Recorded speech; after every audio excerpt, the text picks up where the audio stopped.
Hi everyone, welcome to Pallavi's vlogs and recipes. ಇವತ್ತು ನಾನು ನಿಮಗೆ ಒಂದು ಸೀಕ್ರೆಟ್ ಇಂಗ್ರೀಡಿಯೆಂಟ್ ಮತ್ತು 2 ಟಿಪ್ಸ್ನೊಂದಿಗೆ ಗರಿಗರಿಯಾದ ರುಚಿಯಾದ ಆಲೂ ಬೋಂಡಾನ ಯಾವ ರೀತಿ ಮಾಡೋದು ಅಂತ ತೋರಿಸ್ತಾ ಇದ್ದೀನಿ. ಅದಕ್ಕೂ ಮುಂಚೆ ನೀವಿನ್ನು ನನ್ನ ಚಾನಲ್ನ ಸಬ್ಸ್ಕ್ರೈಬ್ ಆಗಿಲ್ಲ ಅಂದರೆ ಸಬ್ಸ್ಕ್ರೈಬ್ ಆಗಿ ವಿಡಿಯೋ ನೋಡೋಕ್ಕೆ ಸ್ಟಾರ್ಟ್ ಮಾಡಿ.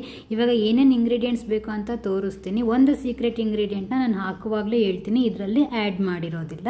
ನೋಡಿ, ಇವಾಗ ನಾನು ಸಿಪ್ಪೆನ ತೆಗೆದುಬಿಟ್ಟು ಆಲೂಗಡ್ಡೆನ ತೆಳ್ಳಗೆ ಸ್ಲೈಸ್ ಮಾಡಿಕೊಂಡು ನೀರಲ್ಲಿ ಹಾಕಿದ್ದೀನಿ. ನೀರಲ್ಲಿ ಯಾಕೆ ಹಾಕಿದ್ದೀನಿ ಅಂತ ಕೂಡ ನಾನು ವಿಡಿಯೋದಲ್ಲಿ ನೋಡ್ಕೋತ ಹೋಗಿ ಮುಂದೆ ಹೇಳ್ತೀನಿ. ಮತ್ತು 1 ಬೌಲಷ್ಟು ಕಡಲೆಬೇಳೆ ಹಿಟ್ಟು, ಸ್ವಲ್ಪ ಜೀರಿಗೆ, ಸ್ವಲ್ಪ ಅಜ್ವಾನ್, ರುಚಿಗೆ ತಕ್ಕಷ್ಟು ಉಪ್ಪು, ಸ್ವಲ್ಪ ಸೋಡಾ ಪುಡಿ ಮತ್ತು ಅಚ್ಕಾರದ ಪುಡಿ, ಡೀಪ್ ಫ್ರೈಗೆ ಎಣ್ಣೆನ ತೊಗೊಂಡಿದ್ದೀನಿ. ಫಸ್ಟಿಗೆ ಇಲ್ಲಿ 1 ಬೌಲ್ ತೊಗೊಂಡ್ಬಿಟ್ಟು ನಾವು ತೊಗೊಂಡಿರೋ ಅಂಥ ಕಡಲೆಬೇಳೆ ಹಿಟ್ಟನ್ನು ಹಾಕ್ಕೊಳ್ಬೇಕು. ನಾನಿಲ್ಲಿ 1 ಬೌಲಷ್ಟು ಕಡಲೆಬೇಳೆ ಹಿಟ್ಟನ್ನು ತೊಗೊಂಡಿದ್ದೀನಿ. ಇದಕ್ಕೆ ನಾನು ರುಚಿಗೆ ತಕ್ಕಷ್ಟು ಉಪ್ಪನ್ನ ಸ್ವಲ್ಪ ಜಾಸ್ತಿ ಹಾಕಿ, ಆಲೂಗಡ್ಡೆ ಉಪ್ಪನ್ನ ತೊಗೊಳುತ್ತೆ.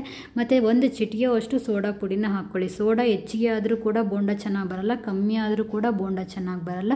ನೋಡ್ಕೊಂಡ್ಬಿಟ್ಟು ಕರೆಕ್ಟಾಗಿ ಹಾಕ್ಕೊಳ್ಳಿ. ಸ್ವಲ್ಪ ಜೀರಿಗೆ, ಸ್ವಲ್ಪ ಅಜ್ವಾನ್ ಮತ್ತು ಅಚ್ಕಾರದ ಪುಡಿನ ಹಾಕ್ಕೊಂಡಿದ್ದೀನಿ. ಇವಾಗ ಸೀಕ್ರೆಟ್ ಇಂಗ್ರೀಡಿಯೆಂಟ್ ಏನಂದರೆ 1 ಟೇಬಲ್ ಸ್ಪೂನಷ್ಟು ನಾನಿಲ್ಲಿ ಪುಟಾಣಿನ ಪೌಡರ್ ಮಾಡಿ ಹಾಕ್ಕೊಂಡಿದ್ದೀನಿ.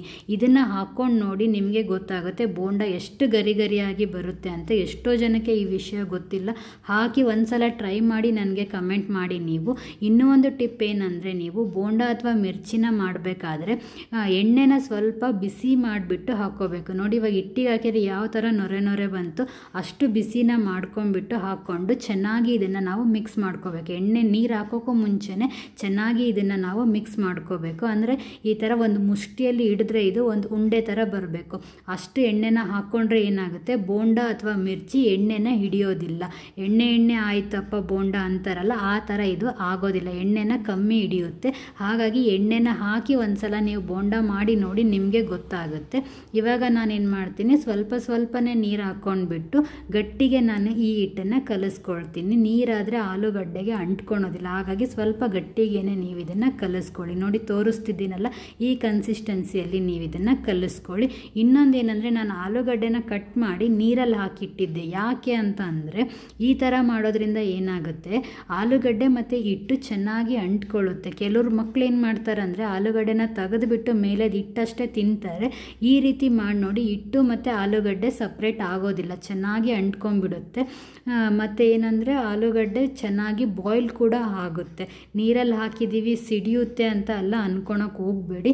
ಈ ಥರ ತೆಗೆದುಬಿಟ್ಟು ಹಿಟ್ಟನ್ನು ನೀವು ಆಲೂಗಡ್ಡೆ ತುಂಬ ಕ್ಲೀನಾಗಿ ಕವರ್ ಮಾಡ್ಕೊಂಡ್ಬಿಟ್ರೆ ನಿಮಗೆ ಸಿಡಿಯೋದಿಲ್ಲ. ನೀವು ಅರ್ಧ ಕವರ್ ಮಾಡಿ ಎಣ್ಣೆಗೆ ಹಾಕಿದರೆ ಮಾತ್ರ ಸಿಡಿಯುತ್ತೆ, ನೀರಲ್ಲಿ ಹಾಕಿದರೆ ಸಿಡಿಯುತ್ತಪ್ಪ ಅಂತ ಎಲ್ಲ ಅಂದ್ಕೊಳಕ್ಕೆ ಹೋಗಬೇಡಿ. ಚೆನ್ನಾಗಿ ಕವರ್ ಮಾಡಿಬಿಟ್ಟು ಹಿಟ್ಟಿಂದ ನೀವು ಎಣ್ಣೆಯಲ್ಲಿ ಹಾಕಿ ಸಿಡಿಯೋದಿಲ್ಲ. ಮತ್ತು ಆಲೂಗಡ್ಡೆ ಚೆನ್ನಾಗಿ ಬೇಯುತ್ತೆ. ಹಿಟ್ಟು ಆಲೂಗಡ್ಡೆ ಸಪ್ರೇಟ್ ಕೂಡ ಆಗೋದಿಲ್ಲ.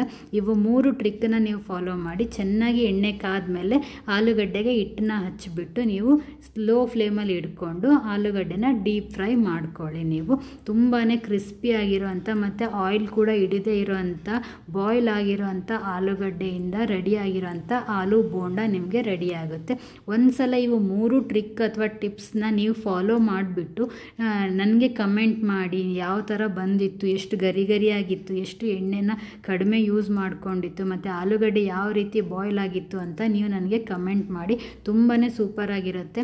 ಈವ್ನಿಂಗ್ ಸ್ನ್ಯಾಕ್ಸ್ಗಾಗಿರ್ಬೋದು ಅಥವಾ ಬೆಳಗ್ಗೆ ಅವಲಕ್ಕಿ, ಮಂಡಕ್ಕಿ, ಉಪ್ಪಿಟ್ಟಿನ ಜೊತೆ ನಂಚ್ಕೊಳಕ್ಕಾಗಿರ್ಬೋದು, ಒಳ್ಳೆ ರೆಸಿಪಿ ಇದು ಅಂತಲೇ ಹೇಳ್ಬೋದು. ನೀವು ಟ್ರೈ ಮಾಡಿ ನನಗೆ ಕಮೆಂಟ್ ಬಾಕ್ಸಲ್ಲಿ ಟೇಸ್ಟ್ ಯಾವ ಥರ ಇತ್ತು ಅಂತ ಕಮೆಂಟ್ ಮಾಡಿ.